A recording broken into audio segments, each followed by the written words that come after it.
No próximo quadro Saúde 10, saiba como envelhecer com saúde com o geriatra Jarba Roriz.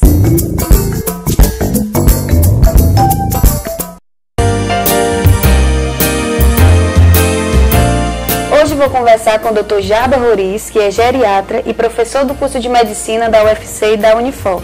Tudo bem, Dr. Jarbas? Tudo bem, Criane. É um prazer. O que é geriatria?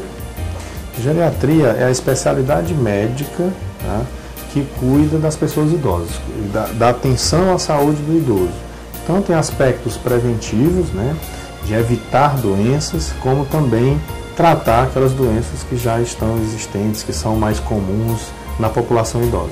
Dr. Jarbas, quais as doenças mais frequentes no idoso? Não, existem, o idoso tem um aspecto interessante, tanto existem doenças que são mais comuns nos idosos, como também algumas doenças que são comuns na população em geral, ao se apresentarem nos pacientes idosos, elas acontecem de forma diferente. Tá? Então a gente tem esses dois aspectos a serem considerados. O idoso tem uma incidência maior de doenças que a gente chama de crônico-degenerativas, ou seja, aquelas doenças tanto do ponto de vista cardiovascular, como hipertensão arterial sistêmica, diabetes mellitus, insuficiência cardíaca, tá? Como doenças da parte osteometabólica, que a gente fala osteoartrose, constitui aquela doença de aumento do volume das articulações, com dor, tá? Com dificuldade às vezes de andar, o joelho é muito acometido por essa patologia, como a osteoporose, que é uma doença que é assintomática, ela não causa dor, até que ocorra uma complicação, como uma fratura, por exemplo. Mas para a gente ter uma ideia, 2 em cada 3 mulheres idosas em algum momento vão ter osteoporose. Tá? Ela é mais comum nas mulheres.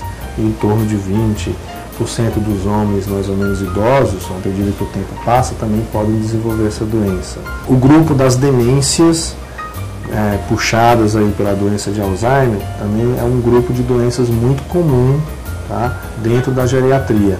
Tá? É uma doença que é muito prevalente, certo? E que tem um grande impacto também na qualidade de vida, né? Então a gente precisa ter uma atenção especial aí com essas doenças, como a demência, depressão, tá? É uma outra condição muito comum na geriatria, nos pacientes idosos, transtornos depressivos. O idoso lida com muitas perdas, com muitas dificuldades, com muita incapacidade. Então, dessa forma, é muito comum também a depressão. Além das doenças mais comuns, crônico-degenerativas, como a gente vinha citando, a apresentação diferente de outras doenças. Existe uma síndrome, uma condição comum na geriatria chamada de delirium, que é o idoso, por diversas razões, infecções, por desidratação, por uso de alguns medicamentos que foram introduzidos ou alterada a dose recentemente, ele desenvolve um estado confusional. Ele fica com o funcionamento cerebral atrapalhado, isso de uma forma súbita, tá? Então, é uma apresentação diferente de diversas condições. Para a gente ter uma ideia, vou citar um exemplo comum: pneumonia, uma infecção respiratória, tá? Que é muito comum na população de uma forma geral, certo? No idoso, ao invés de se apresentar com tosse, com catarro, com febre, de uma forma usual, habitual, ela pode se manifestar somente com confusão mental, né? Com um estado de confusão mental aguda, que é esse delírio que eu estou exemplificando, tá? Então, a atenção à saúde do idoso, ela exige todo um cuidado especial. A gente costuma falar para as pessoas que não conhecem ainda a geriatria, para procurar diferenciar e entender o que de fato é a área de atuação da geriatria, comparando com a pediatria. A geriatria está para o idoso, assim como o pediatra está para a criança. A pediatria está para a criança, tá? Então, o idoso, ao vir consultar com o geriatra, ele vai ter uma avaliação ampla, certo? Uma avaliação global, focando em diversos aspectos da saúde dele, nutricionais, tá? Sensoriais, cognitivos, ou seja, o funcionamento cerebral, aspectos do humor, que a gente vai pesquisar a depressão, a funcionalidade, o equilíbrio, a marcha, tá? Eu não citei dentre as patologias comuns aí dos idosos, mas, por exemplo, quedas em idosos, é uma síndrome, é uma condição, é uma patologia que merece uma grande preocupação e resulta em grandes complicações, inclusive elevada mortalidade. Tá? Então, a geriatria atua no atendimento ao idoso, fazendo o que a gente chama de avaliação geriátrica ampla. O que é isso?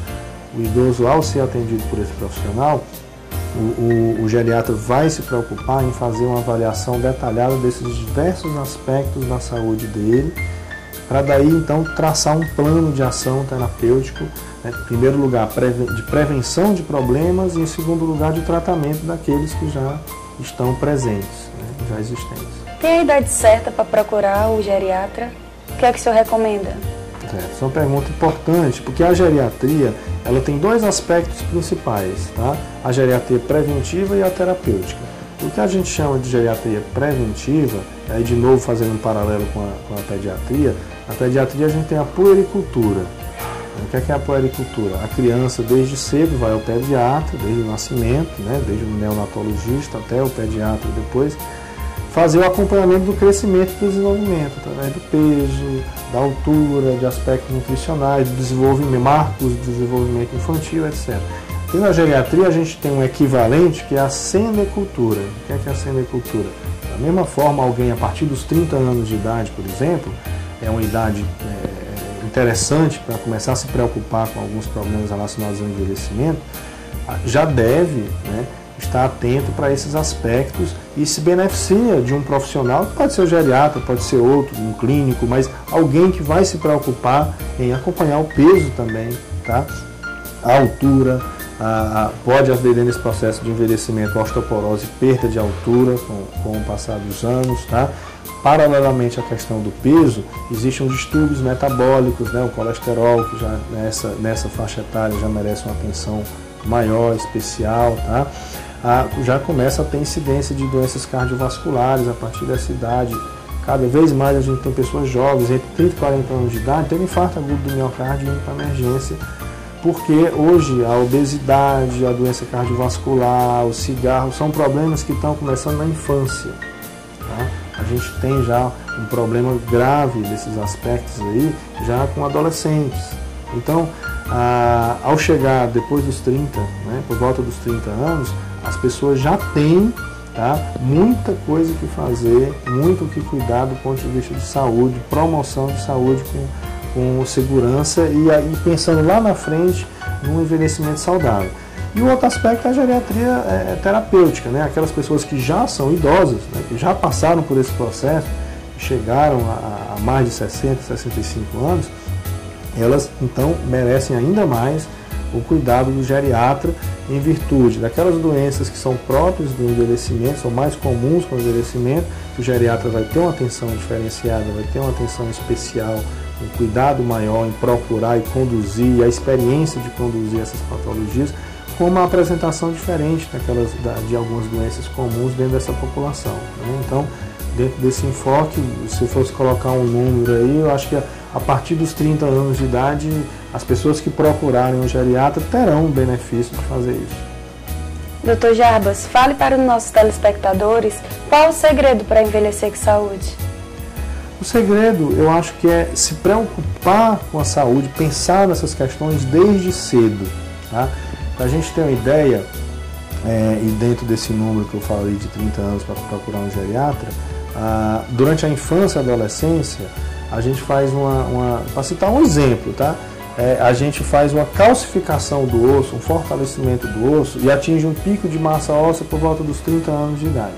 Então, se cedo na vida não há uma ingestão adequada de cálcio, de vitamina D, prática de exercício físico, essa preocupação, não vai haver uma saúde óssea adequada e lá na frente vai ter osteoporose, vai cair, vai quebrar uma perna, vai quebrar uma vértebra, vai ter dificuldade de andar, vai ter dor crônica, né? Então, para colocar um exemplo. Então, desde cedo é necessário se preocupar com esses aspectos, né? Uma alimentação saudável, bem equilibrada, rica em vitaminas, tá?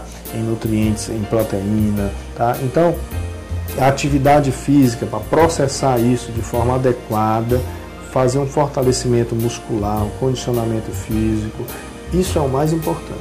Nada tem comprovação de realmente causar um impacto em termos de ganhos de anos de vida lá na frente ou de uma vida com mais qualidade. O que faz a diferença realmente é o estilo de vida, a dieta, a atividade física, procurar ter uma regularidade na consulta médica de profissionais da área que possam estar gerenciando esse processo, né? Identificando problemas, prevenindo complicações, tratando os problemas que já estão existentes, tá? E quebrando esse mito de que problemas vão acontecer só tardiamente. Não, o processo muitas vezes começa cedo na vida. E o indivíduo, para envelhecer bem, se ele puder o quanto antes se preocupar com essas questões e intervir desde cedo, ele certamente vai ter um ganho posterior e vai ter uma vida com mais qualidade, né? Vai envelhecer com qualidade lá na frente.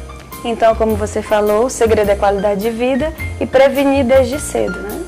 Certamente. O foco dessa atenção da geriatria maior é a qualidade de vida, né? Isso é o foco maior. Não, é muito mais importante do que a idade cronológica, do que ter 60, 80 ou 100 anos, é ter funcionalidade, tá? É ter uma boa cabeça, é ter uma capacidade física adequada, é ter independência, ter mobilidade, tá? Então, alguém pode ser mais velho com 60 anos do que outro que tem 80, 90 ou até 100 anos, né? Por essas razões, por incapacidades, por problemas. Então, eu acho que o foco, a mensagem principal da geriatria é atentar e promover qualidade de vida.